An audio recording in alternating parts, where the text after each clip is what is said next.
Bonjour,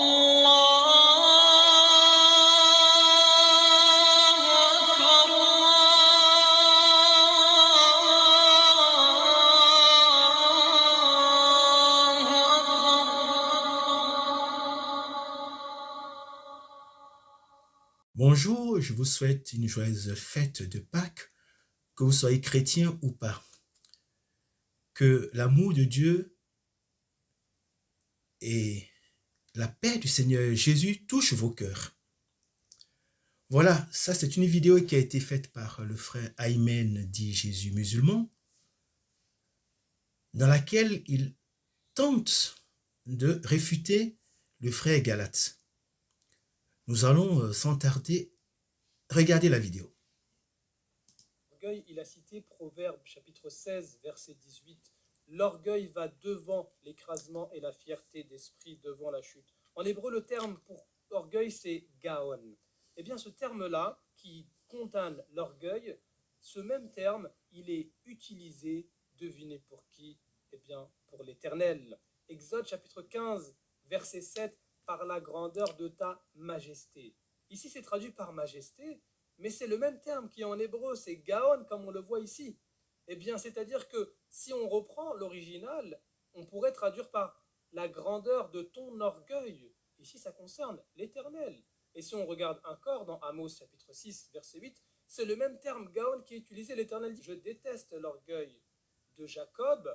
Et donc ici, on pourrait se poser la question comme Galate, comment l'Éternel peut détester l'orgueil alors que lui-même, il est orgueilleux? Gaon, c'est le même terme en hébreu, je te défie de me prouver le contraire. Regardons encore ce qui est cité dans Job chapitre 35 au verset 12. Alors on crie, mais il ne répond pas à cause de l'orgueil, Gaon en hébreu, à cause de on indique ton orgueil, mais ce qui nous intéresse, nous, c'est l'hébreu. Il est indiqué Gaon. Donc autrement dit, Satan est blâmé pour avoir fait preuve d'orgueil, Gaon. Eh bien, c'est le même terme qui est utilisé, devinez pour qui? Pour l'Éternel. Ésaïe chapitre 2 au verset 10, il est indiqué par rapport à l'Éternel et l'éclat de sa majesté. En hébreu, c'est encore une fois Gaon. De même, si on prend Ésaïe au chapitre 24, au verset 14, il est indiqué par rapport à l'Éternel la majesté de l'Éternel, Gaon. Ainsi, Satan possède Gaon, l'Éternel possède Gaon. Allons-nous dire comme Galate que l'Éternel est Satan, car tous les deux sont orgueilleux? Eh bien non, car comme on l'a vu, l'orgueil pour les créatures, c'est un défaut et c'est interdit. Et pour l'Éternel, c'est une perfection. Mais si on fait comme Galate et qu'on va plus loin, regardons bien ce qui est indiqué dans Ésaïe au chapitre 14. Toujours le texte qui, selon Galate, indique Satan. Il est indiqué au verset 12, te voilà tombé du ciel, astre brillant, fils de l'aurore. Non mais attendez, astre brillant, c'est une description de Satan. Est-ce que ça ne vous fait pas penser à quelqu'un d'autre, l'astre brillant? Eh bien sûr, prenons Apocalypse au chapitre 22, au verset 16. Qui est décrit par l'astre brillant? Moi, Jésus, j'ai envoyé mon ange pour vous attester ces choses dans les églises. Je suis le rejeton et la postérité de David, l'étoile brillante du matin. Satan est appelé l'astre brillant. Jésus est appelé l'étoile brillante du matin. Maintenant, si je fais comme Galate, et si je suis un incompétent comme Galate, et si je suis un ignorant comme Galate, mais surtout si je suis de mauvaise foi comme Galate, eh bien je vais dire Jésus c'est Satan. Ben alors Galate. Voilà, nous avons donc écouté nous avons regardé plutôt écouté donc le frère Aymen, regardé sa vidéo. Dans cette vidéo, il reconnaît effectivement que Allah est orgueilleux, que chez lui c'est une perfection, mais que chez les créatures c'est un défaut. C'est ce qu'il dit. Et pour se justifier, il va prendre le mot Gaon, le mot hébreu Gaon, pour dire que Dieu, l'Éternel, est également orgueilleux. On va commencer par regarder donc les sourates et prendre quelques versets coraniques pour voir ce qui est marqué dans le Coran. On va donc commencer par la sourate 2 et le verset 34. Qu'est-ce qui est marqué? Voilà. Je vais donc sélectionner pour que vous puissiez lire en même temps que moi. Et lorsque nous demandâmes aux anges de se prosterner devant Adam, ils se prosternèrent à l'exception d'Iblis qui refusa, s'enfla d'orgueil et fut parmi les infidèles. Ensuite, nous allons prendre donc la sourate 7. La sourate 7 qui est ici. Et le verset 13 que je vais évidemment sélectionner. Allah dit, descends d'ici, tu n'as pas à t'enfler d'orgueil ici. Sors, te voilà parmi les méprisés. Donc on voit un peu comment déjà Allah traite les orgueils, traite Iblis, Satan. On va descendre pour prendre le verset 36 de cette même sourate que je sélectionne. Et ceux qui traitent de mensonges nos signes et s'en écartent avec orgueil sont les gens du feu et ils y demeureront éternellement. Donc là, c'est très clair. Allah du Coran réserve l'enfer, le feu de l'enfer aux orgueilleux. Continuons en restant toujours avec la sourate 7 au verset 40 que je sélectionne. Pour ceux qui traitent de mensonges nos enseignements et qui s'en écartent par orgueil, les portes du ciel ne leur seront pas ouvertes. Toujours pour confirmer qu'effectivement, c'est l'enfer qui est réservé aux orgueilleux, aucune chance. On va toujours descendre au verset 146 de la même sourate. Qu'est-ce qui est dit pour les orgueilleux? Voilà, et je vais donc sélectionner. J'écarterai de mes signes ceux qui, sans raison, s'enflent d'orgueil sur terre. Voilà, donc les orgueilleux n'auront aucun signe d'Allah du Coran. Nous allons maintenant passer à la sourate 16. Sourate 16, voilà la sourate 16. Et prendre le verset 23. Qu'est-ce qui est dit au verset 23? Je vais sélectionner. Voilà. Nul doute qu'Allah sait ce qu'il cache et ce qu'il divulgue. Et à Sumer, il n'aime pas les orgueilleux. Allah du Coran n'aime pas les orgueilleux. Il le réserve le feu de l'enfer. Nous allons continuer avec la sourate 16 au verset maintenant 29. Alors, que je vais sélectionner. Voilà. Entrez donc par les portes de l'enfer pour y demeurer éternellement. Combien est mauvaise la demeure des orgueilleux. Confirmation que les orgueilleux finiront l'éternité dans les feux de l'enfer. Nous allons maintenant prendre la sourate 39. La sourate 39, on descend, on prend la sourate 39. Voilà. Et le verset 59. Que nous dit le verset 59? Voilà. Qu'est-ce qui est réservé aux orgueilleux? C'est ça qu'il faut savoir. Hein? Voilà, je sélectionne. Voilà. Oh que si mes versets te sont venus et tu les as traités de mensonges, tu t'es enflé d'orgueil et tu étais parmi les mécréants. Donc, ils sont mécréants, les orgueilleux. On va terminer par, avec cette même sourate au verset 60. On va les lire. Et au jour de la résurrection, tu verras les visages de ceux qui menaient sur Allah assombris. N'est-ce pas dans l'enfer qu'il y aura une demeure pour les orgueilleux? Confirmation, rien à faire pour les orgueilleux, ils vont finir à l'enfer. Nous allons maintenant prendre la sourate 40. Sourate 40, elle est où la sourate 40? Voilà la sourate 40, le pardonneur. Et là, nous allons prendre le verset 59. Le verset 59, que je vais évidemment sélectionner.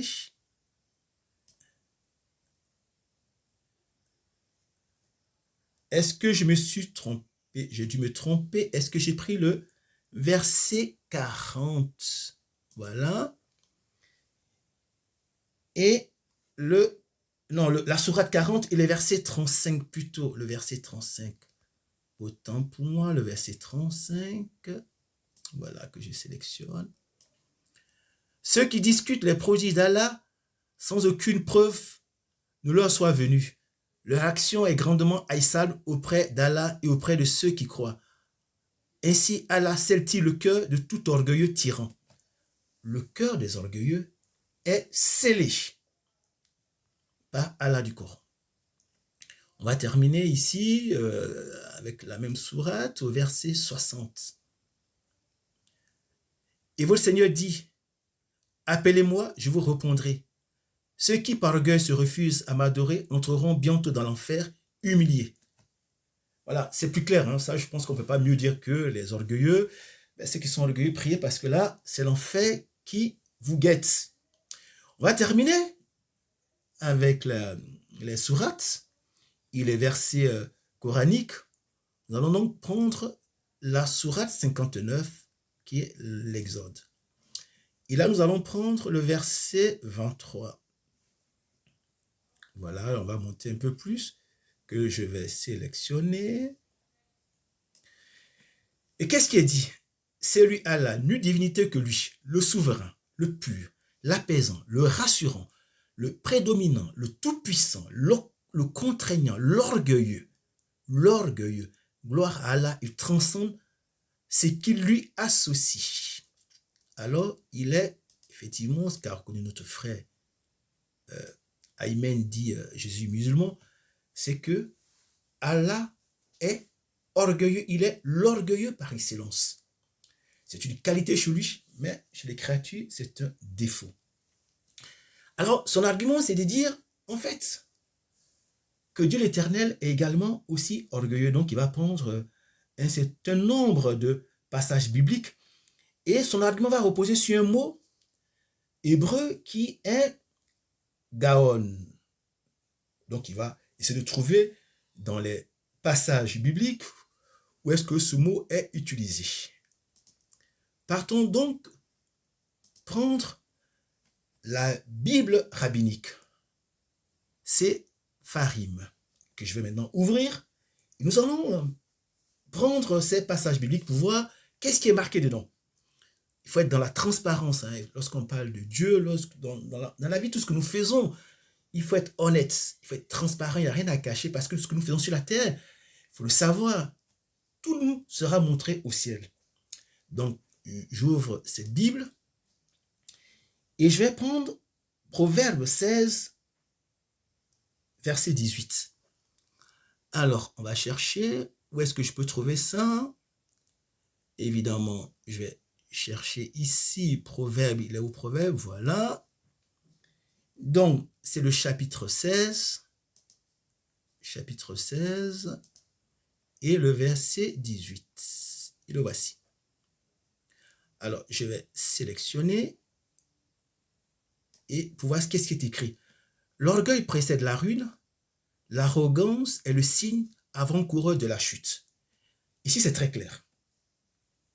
Voilà, c'est marqué. Hein, je pense que les rabbins savent traduire l'hébreu, ça traduit l'hébreu en français, donc c'est très clair. Ici, c'est marqué l'orgueil. Alors, nous allons prendre Job, parce qu'il a cité effectivement Job. Alors, cherchons Job. Où est Job? Voilà Job. Le verset 35, le chapitre plutôt 35, chapitre 35, le verset 12. Le verset 12. Voilà le verset 12. Et sélectionnons ce qui est écrit. Aussi bien crie-t-on sans trouver d'écho à cause de l'arrogance des méchants. Il parle plutôt d'arrogance ici.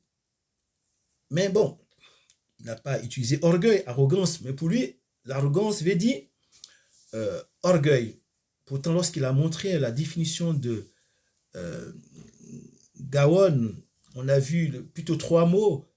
Orgueil, orgueilleux et majesté. On n'a pas vu arrogance. Mais c'est pas grave, on peut considérer que c'est pareil. Donc, nous allons maintenant prendre Amos. Cherchons donc Amos. Nous allons donc chercher Amos pour voir qu'est-ce qui est marqué dans Amos. Voilà, Amos est chez les prophètes. Il est chez les prophètes, Amos. Alors, cherchons Amos qui est chez les prophètes. Voilà, Amos chez les prophètes. Au chapitre 6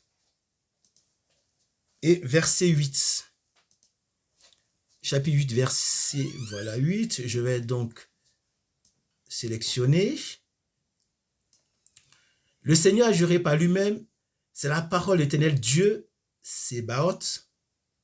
Je déteste l'orgueil de Jacob, je hais ses palais, je livrerai donc en proie la ville et ce qu'elle renferme.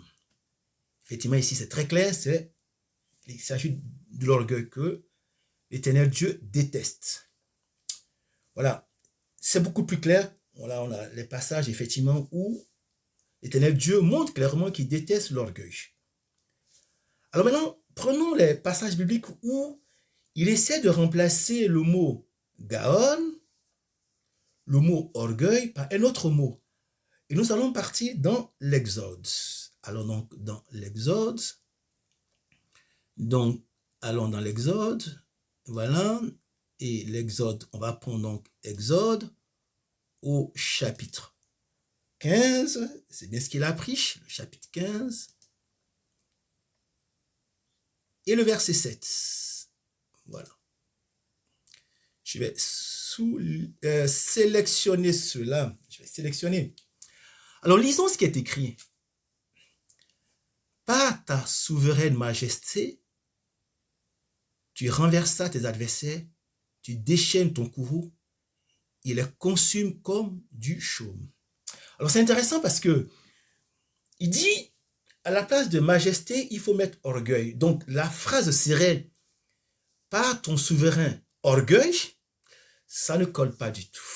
Je pense que les rabbins savent traduire l'hébreu en français. Donc, ton souverain orgueil. C'est quoi l'orgueil? Il faut quand même savoir qu'est-ce que c'est que l'orgueil. C'est une opinion sur soi, estime exagérée de soi. C'est un sentiment. Alors que majesté, c'est une grandeur suprême, un titre de noblesse, c'est un signe de grandeur. Donc, du coup, remplacer majesté par orgueil, ça ne tient pas la route. Parce qu'il ne suffit pas de prendre un mot et de le plaquer pour dire c'est ce que ça veut dire. On va continuer parce que il est quand même important, selon la transparence, il est important de voir qu'est-ce que les autres textes disent. Donc, nous allons prendre Isaïe. Allons prendre donc Isaïe. Alors, nous allons aller chez les prophètes pour chercher donc Isaïe. Cherchons donc Isaïe, voilà. Isaïe 2, le chapitre 2. Voilà. Et le verset 10. Voilà ce qui est marqué. Voilà. Et je vais donc sélectionner pour que vous puissiez le lire. Qu'on serait-il dans les rochers, qu'on cherche un abri dans la poussière, devant la terreur qu'inspire Dieu et l'éclat de sa majesté. L'éclat de sa majesté. Alors, pour lui, ce serait donc l'éclat de son orgueil. Ça ne va pas, ça ne tient pas la route. Ça ne tient pas la route. Les rabbins savent, connaissent le français, connaissent l'hébreu. C'est pas orgueil qu'on peut utiliser pour remplacer majesté. Ça ne tient pas. Alors, on va terminer quand même parce qu'il a cité, je cite tous les passages bibliques qu'il a cités. On va prendre donc, et on va rester donc avec Isaïe au chapitre 24, comme il a dit, et au verset 14. Et lisons. Voilà, je vais le lire. Ceux-là élèveront la voix pour chanter et du côté de l'ouest éclateront un cri de joie devant la grandeur de l'Éternel. La grandeur de l'Éternel. Pas devant l'orgueil de l'Éternel, ça ne tient pas la route. Gaon, il n'y a pas grandeur dans Gaon. Il y a orgueil, orgueil et majesté. Ici, la grandeur de l'Éternel. Oui, cher frère Amen, je pense que vous vous êtes trompé. Mais on ne va pas s'arrêter là parce que il allait plus loin, puisqu'il essaie de prendre effectivement des passages qui indiquent que Satan porte le même titre, ou portait le même titre que le Seigneur Jésus. Alors donc, il a pris donc Isaïe 14 au verset 11, mais je pense que c'est plutôt pour montrer le mot Gaon. Alors parce que si je prends 14 à 11 et que je souligne, voilà, ton face est descendu dans le Sheol. Effectivement, là, Satan est descendu dans le Sheol, on va donc plutôt prendre le verset 12 du chapitre 14, qui est beaucoup plus intéressant. Voilà. Qu'est-ce qui est dit? Comme tu es tombé du ciel, astre brillant, fils de l'aurore, comme tu as été renversé jusqu'à terre, dompteur des nations. Effectivement, ça c'est vrai, que Satan portait le même titre que le Seigneur Jésus. Il était l'astre brillant et le Seigneur Jésus est l'étoile brillante. Mais c'était un titre qu'il portait tant qu'il était au ciel, mais lorsqu'il est descendu, il ne porte plus ce titre. Alors on va essayer de trouver l'explication. Pourquoi est-ce qu'on appelait Satan astre brillant? Nous allons partir donc dans Ézéchiel, parce que voilà, il faut comprendre, parce que parfois, lorsqu'on ne comprend pas le sens des choses, on fait dire ce que ça ne dit pas. Donc on part dans Ézéchiel au chapitre 28. Donc on va prendre d'abord le verset 13, que je vais sélectionner pour voir qui est Satan. Pourquoi est-ce qu'on l'appelait astre brillant? Tu étais dans l'Éden, le jardin de Dieu, toutes les pierres précieuses te couvraient, rubis, topaze et émeraude, tartusienne, onyx et jaspe, saphir, escarboucle et diamant, de l'or également. Voilà, Satan avait tout cela.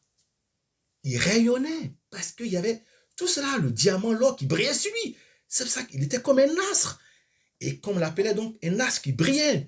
Mais c'est pas fini parce que quand même, on va continuer en prenant le verset 14 pour mieux savoir qui il était au ciel.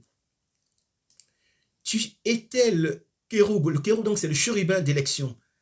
Un chérubin d'élection. Il était un qui protège de ses ailes. Je t'avais posté, tu étais sur la montagne sainte de Dieu, au milieu des pierres de feu qui circulaient.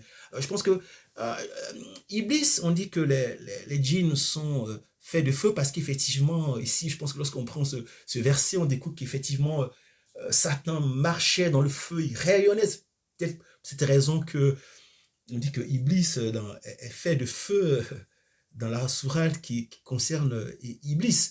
Voilà, donc il rayonnait. Voilà pourquoi est-ce qu'on l'appelait astre brillant lorsqu'il était au ciel. Mais lorsqu'il est tombé dans les ténèbres, il ne brille plus, Satan. Donc, il n'a plus le titre d'astre brillant. C'est fini. En revanche, le Seigneur Jésus est toujours l'étoile brillante. Il le dit dans l'évangile selon saint Jean, chapitre 8, verset 12, « Je suis la lumière du monde. » Il est la lumière du monde. C'est fini. Si vous avez l'occasion de lire un livre concernant Saint Ignace de Loyola, ou de voir même son film, vous verrez que Saint Ignace a été beaucoup tenté par Satan, et qu'à la fin, lorsqu'il se débarrasse de Satan, le Seigneur lui apparaît et lui dit, effectivement, Satan et lui portaient le même titre. Astre brillant pour Satan, étoile brillante pour le Seigneur Jésus, mais c'est fini. Il portait, c'est dans le passé, il ne l'est plus. Alors, ce qui est quand même, c'est pas la même chose. Donc ici, on a découvert qu'en fait, dans la Bible, l'Éternel n'est pas orgueilleux. On ne peut pas remplacer orgueil par majesté. Ça ne tient pas la route. Les rabbins savent écrire. Ils ont bien traduit. Ils ont mis majesté. Ils n'ont pas mis orgueil. Donc, il ne faut pas modifier. Il faut prendre le sens de la phrase et non prendre un mot comme ça et vous dire, voilà ce que ça veut dire. Non, c'est de la falsification, mon frère Aymen, dit Jésus musulman. Je vous déconseille de falsifier. Ce n'est pas très correct, ce n'est pas une démarche à avoir lorsqu'on parle de Dieu, parce que vous trompez vos auditeurs, vous trompez vos frères musulmans qui vous écoutent. Voilà. Et pour revenir au départ, est-ce que Allah du Coran a même qualité que Iblis et Satan? Mais oui, tous les deux partagent la même qualité qui est l'orgueil. Ils ont ça comme ADN. Ils sont personnifiés dans l'orgueil, tous les deux. Je dirais même, pour terminer, que Iblis Satan est la copie d'Allah du Coran. Voilà, frères et sœurs, je pense que les choses sont très claires, je vous ai tout montré, et que Dieu, par son Fils, le Seigneur Jésus, dans la grâce de l'Esprit Saint, vous bénisse. Amen. Levons nos mains vers le ciel, louez l'Éternel. Levons nos mains vers le ciel, pour le fraternel.